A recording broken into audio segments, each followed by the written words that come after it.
State के अंदर, अपना ब्रिटिश इंडिया के साथ कोई लेना देना नहीं था। अपने पे अंग्रेजों ने राज नहीं किया, हमारे यहां पे राज था राजाओं का।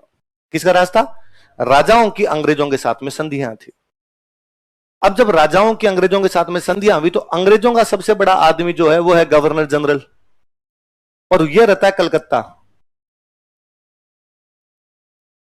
ये कहां पे रहता है? अब करौली के राजा ने कलकत्ता में रहने वाले आदमी से संधि की है। ये मान लो आप कि करौली का राजा है और उसकी कलकत्ता के गवर्नर जनरल के साथ में संधि होगी, तो करौली वाले राजा ने कहा कि यार संधि का मतलब है तू हमारी सहायता करेगा और हम तेरी सहायता करेंगे, पर मुझे यदि तेरी सहायता चाहिए तो मैं समाचार कैसे भेजूं तेरे पास? ये सूचना कैसे पहुंचेगी कलकत्ता तेरे पास है? मुझे क्या पता यार तू किससे बात करता है, किससे बात नहीं करता, या कैसे कलकत्ता समाचार भिजवाना है। तो अंग्रेजों ने कहा चिंता मत कर, हम एक एजेंट भेज देंगे वहां पे। क्या भेज देंगे? उस गवर्नर जनरल ने कहा कि मैं मेरा एजेंट भेज दूंगा। एजेंट का काम यही होता ना, आपके और मेरे बीच में कोई तीसरा आदमी बातचीत करे तो वही तो एजेंट है, इसी को तो एजेंट बोलते हैं। अच्छा, ये जो एजेंट होगा किस किस के बीच में बात करेगा? राजा के और अंग्रेजों के। अच्छा, राजाओं से संबंधित बातचीत होती है, वो राजनीतिक होती है कि सामाजिक होती है? राजनीतिक बातें होती है, इसलिए उसको बोलते पॉलिटिकल एजेंट। क्या बोला करते? तो कर्नल जम्पस्टोड अपने राजस्थान का पॉलिटिकल एजेंट था। कौन था कर्नल जम्पस्टोड राजस्थान का? उसको भेजा गया था कि तू राजाओं के साथ बातचीत कर। उसने बातचीत की, संधियों पे साइन करवाए, फिर अंग्रेजों का वहीं रहे, वहीं बेटा रहे, और इनके कोई काम हो तो हमें बता दिया कर। हेड ऑफिस बना दिया उदयपुर, इसका ऑफिस कहां बना दिया? अब फ्री बैठा है यार आदमी, क्या काम था? कोई काम ही नहीं था, क्योंकि हमने संधियां किसके कारण की थी? मराठों के। मराठों को अंग्रेजों ने इतना धोया, इतना भयंकर धोया कि मराठे बोल ही नहीं पाए। इसलिए अंग्रेजों से संधियां करने के बाद राजस्थान में लड़ाइयां बंद है, कोई लड़ाइयां नहीं।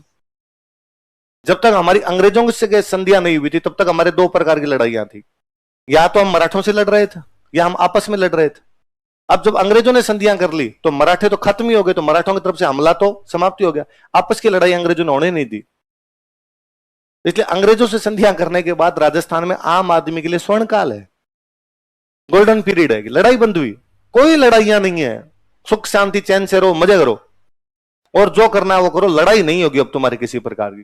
तो कर्नल टोड फ्री बैठा था, कोई काम ही नहीं कर्नल टोड के यहां पे। तो उस आदमी ने, फ्री बैठे आदमी ने अपने यहां के लोगों से बातचीत करनी शुरू की। उसने पूछना शुरू किया, ये जो मूर्ति है, ये मुंह सुअर जैसा कैसे है? अपने वालों का ना ना ना ऐसे नहीं बोलते, ये भगवान विष्णु का अवतार है, भगवान विष्णु का मंदिर है। ऐसे कैसे? सब भगवान विष्णु ने अलग अलग रूप लिए थे, एक मछली जैसा रूप भी है, एक कोई वराह जैसा रूप है, एक में तो आधे आदमी आधे पशु है, नरसिंह है। ये अलग अलग रूप, ये देखो ये मंदिर अलग, ये मंदिर अलग, ये मंदिर अलग। उसको मजा है, उसने उस मंदिर की वो जो कहानी उसको सुनाई कि उसने लिखी, ये किसने बनवाया मंदिर, उसने वो राइट डाउन किया। धीरे धीरे उसे अपनी इन कहानियों में मजे आने लगे। अपने यहां पर ज्यादातर उस समय हिस्ट्री की जो किताबें हुआ करती वो जैनों के पास थी। किसके पास थी? यदि ये लिखना पढ़ना किसी ने शुरू किया था, कम से कम अपने राजस्थान में, तो ये जैनों का है। इसलिए जैनों के मंदिरों में बहुत अच्छी अच्छी किताबें हुआ करती। इसलिए जम्पस्टोड ने एक जैन गुरु थे, उनको अपना गुरु बना लिया। ये थी ज्ञानचंद्र। क्या नाम था? यति ज्ञानचंद्र नाम करके एक बंदे हुआ करते, और उन्होंने कहा, जम्पस्टोड ने कहा कि सर आप मेरे गुरुजी बन जाओ, आप मेरे को समझाओ, देखे क्या करना है क्या नहीं करना है। और यति ज्ञानचंद्र उसे थोड़ा समझाया करते, संस्कृत का इसका मतलब ये हुआ, इसका मतलब ये हुआ, उसे थोड़ी बातें बता दिया करते। उस आदमी ने, अब जो वो मेवाड़ रहता था तो उसने मेवाड़ के बारे में लिखना शुरू किया। अब वो पूरे राजस्थान का पॉलिटिकल एजेंट था शुरू में, तो मारवाड़ गया तो मारवाड़ वालों के बारे में लिख के लेके आ गया। फिर उसे पता चला आगे बीकानेर है, तो या वो कई जगह तो खुद चला गया, कई जगह अपने बंदे भेज के उसने किताबें मंगवा ली, और किताबें मंगवा के पूरे राजस्थान के बारे में लिखना शुरू किया। उसे अपनी कहानियों में बड़े मजे आए, उसे वो कहानियां फिर वैसे पता चली। उसने कहा ये जो मंदिर है ये टूटा हुआ क्यों है? किसी ने बताया कि साहब आक्रमण हुआ था और आक्रमणकारियों ने मंदिर को तोड़ दिया। क्यों तोड़ दिया आक्रमणकारियों ने? वो कहते थे मूर्ति पूजा करने नहीं देंगे, तुर्कों का हमला हुआ था, तुर्कों उनका मूर्ति पूजा नहीं करने देंगे, तो हो गया। तुमने बचाने की कोशिश नहीं की, बचाया था, और तभी ये टूट नहीं पाया पूरा, बस थोड़ा थोड़ा सा ही हुआ है यहाँ पे, बाकी तो हमने भगा दिया था। कौन लड़े थे? तो हमारी तरफ से लड़ने के लिए 50 आदमी गए थे। सामने से कितने आए थे? उसने कहा 1500। दिमाग खराब है तुम्हारा? तुम 50 थे 15 से। हाँ साहब। फिर क्या हुआ कि साहब 50 ने 150-200 मार दिए उनके, और 150-200 मरे तो बाकी वाले भाग भूग गए। तुम्हारे 50 थे उधर के 200 मारे गए। हाँ, एक एक 4-4 तो सल्टा ही लेता है। उसे इन कहानियों में बड़े मजे आए। उसे जब कोई पता चला कि यहां की गिरीश सोमेल की लड़ाई में यहां पे 8600 आदमी लड़े इधर से, और शेरशाह सूरी की तरफ से 80,000 आए थे, उसके बावजूद शेरशाह सूरी ने जीतने के बाद कहा कि मैं मुट्ठी भर बाजरे के लिए हिंदुस्तान की बादशाह खो देता, उसकी पूरी सेना से लट गई थी। ऐसे कैसे हो सकता है? उसे कोई लड़ाई में पता चला कि यहां पर किसी गांव में गायों को लूटने के लिए लोग आ गए थे, और गांव वाले 15 जने लठ लेके बाहर निकले, और लुटेरे सामने से 130 थे, 150 थे, और उनको भगा दिया। भले उन 15 में से 14 मर गए, एक ही जिंदा आया था, लेकिन उनको भगा दिया था। गांव गाय की गायें कम से कम लूटने नहीं थी। टोड को इन कहानियों में मजा आया। टोड अपना इतना दीवाना था जिसकी हद नहीं। मुझे कई बार लगता हमने टोड के साथ न्याय किया ही नहीं। टोड राजस्थान की संस्कृति का उद्गाता है। टोड को राजस्थान का लोक देवता घोषित किया जाना चाहिए। उसने विश्व के जगह जगह पहुंचाया कि हम राजस्थान के लोग क्या थे। टोड अब जब अंग्रेजों से मिलता, उसका हेडक्वार्टर उदयपुर था, वो जब अंग्रेजों से मिलता, कलकत्ता रिपोर्ट देने जाता, बॉम्बे जाता, तो अंग्रेज पूछते उससे कि राजस्थान में कैसा है, मन लगा कि नहीं लगा? हमने सुना उधर गर्मी बहुत है। उसने कहा गर्मी वर्मी तो, पर मजे आते हैं मुझे वहां रहने में। कैसे? उसने कहा वहां के लोग बहुत अच्छे हैं। कैसे?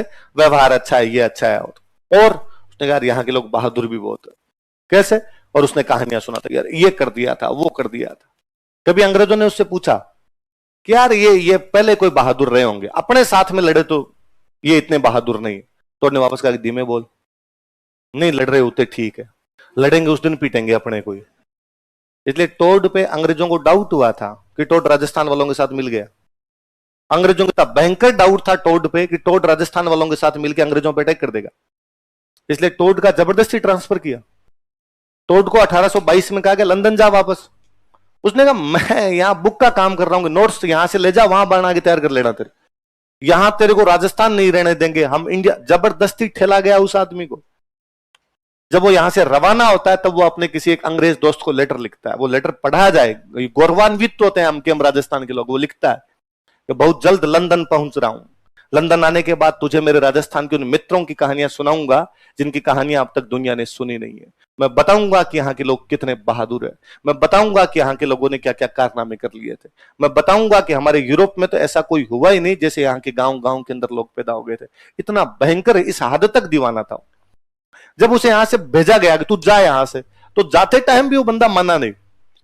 उदयपुर से रवाना किया उसको। उसको बॉम्बे से शिप में बैठ के लंदन जाना है।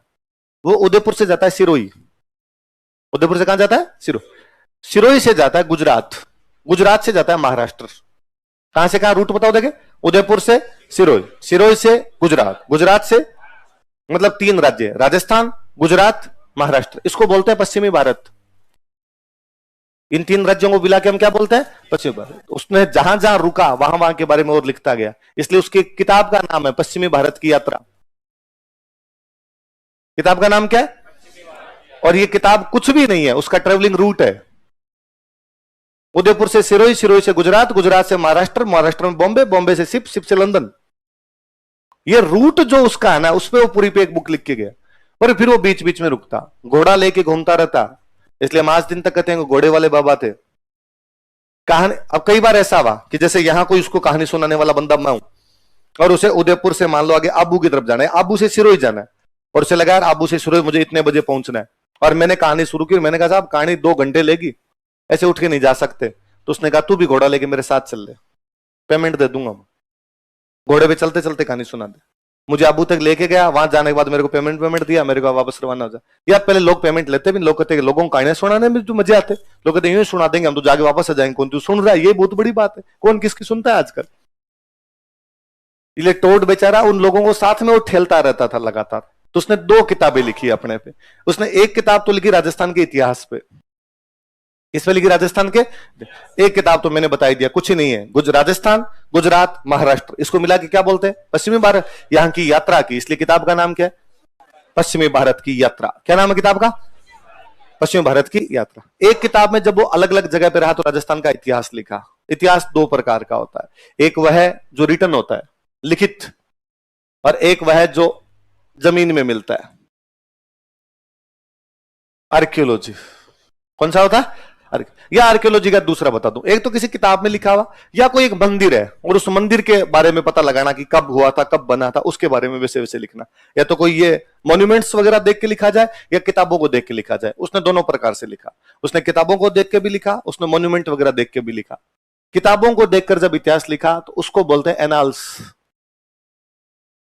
क्या बोलते हैं? इतिहास को एनाल्स कहते हैं, किताबों से देख के जो लिखा। इन मंदिरों को देख के लिखा उसको बोलते हैं एंटिक्विटी। क्या बोलते हैं? एंटिक्विटी का मतलब होता है पुराना। एंटिक्विटी का मतलब क्या होता है? इसलिए दारू की बोतल का नाम है एंटिक्विटी, कि पुरानी दारू ज्यादा अच्छी मानी जाती है, तो दारू वालों ने अपनी बोतल का नाम ही क्या रख रखा है? लिखित के आधार पे जो लिखा उसका नाम क्या है? जो पुरातत्व आर्कियोलॉजी या मॉन्यूमेंट्स को देखकर लिखा वो क्या है? ऑफ राजस्थान की किताब है उसकी। क्या नाम किताब का? एनाल्स एंड एंटिक्विटीज ऑफ, दोबारा बोलो देखिए नाम। एनाल्स का मतलब इतिहास, एंटिक्विटी का मतलब पुरातत्व आर्कियोलॉजी।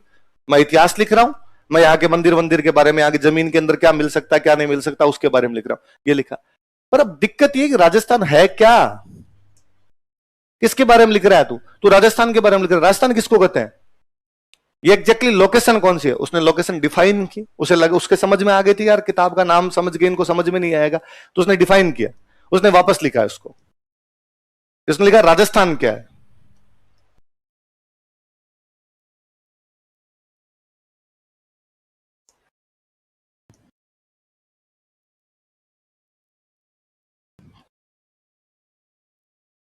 राजस्थान क्या है? उसने कहा भारत का वह भाग जो उसके मध्य में है और पश्चिम में, और जहां पे राजपूतों का राज है। Central and western Rajput states, बोलो इतना ही था, बोलो central and western of India नहीं बोलना आपने, केवल इतना, central and western Rajput. Central मतलब मध्य, मतलब मध्य प्रदेश। वेस्टर्न मैंने अभी बताई दिया आपको, राजस्थान, गुजरात, और ये पूरा राजस्थान है। राजस्थान ये नहीं है जिसमें आप बैठे हो। राजस्थान का मतलब मध्य प्रदेश, राजस्थान का मतलब गुजरात, राजस्थान का मतलब महाराष्ट्र।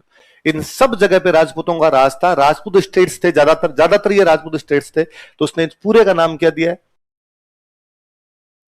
उसका एक बड़ा टुकड़ा बाबा आपके पास है, इसलिए आप वाले को राजस्थान कहते हो। वरना मध्य प्रदेश का जो मालवा है, मध्य प्रदेश में लोकेशन पड़ती है मालवा, वो आपका है। वहां की भाषा, वहां की कल्चर, वो राजस्थानी है। मिलाने को किधर मिला दिया उसको। और मध्य प्रदेश के लिए तो मैं हमेशा कहता हूं कि मध्य प्रदेश की तो बात पड़ेगी, ऐसी दुर्गति हुई है, ऐसी दुर्गति हुई जिसकी हद नहीं। तो मैं यूं नॉर्मली पूछता हूं आपसे, आजाद होने के बाद मध्य प्रदेश एक राज्य बना, इसकी राजधानी क्या रही होगी? मैं कहूंगी मध्य प्रदेश की राजधानी पहले भोपाल नहीं थी, तो इसकी राजधानी क्या रही होगी? बताओ, देखे, सोच के तुक्के मार लो, दो चार क्या है अपने। हाँ, मध्य प्रदेश की क्या राजधानी रही होगी अपने हिसाब से? इंदौर, उज्जैन, मंदसौर, यही सोचे। इसकी राजधानी थी नागपुर, क्योंकि महाराष्ट्र का वो इस साइज में आता था। कहते हैं मध्य प्रदेश जब बना के ले गए थे, नेहरू जी ने कहा था कि क्या बना ले रहे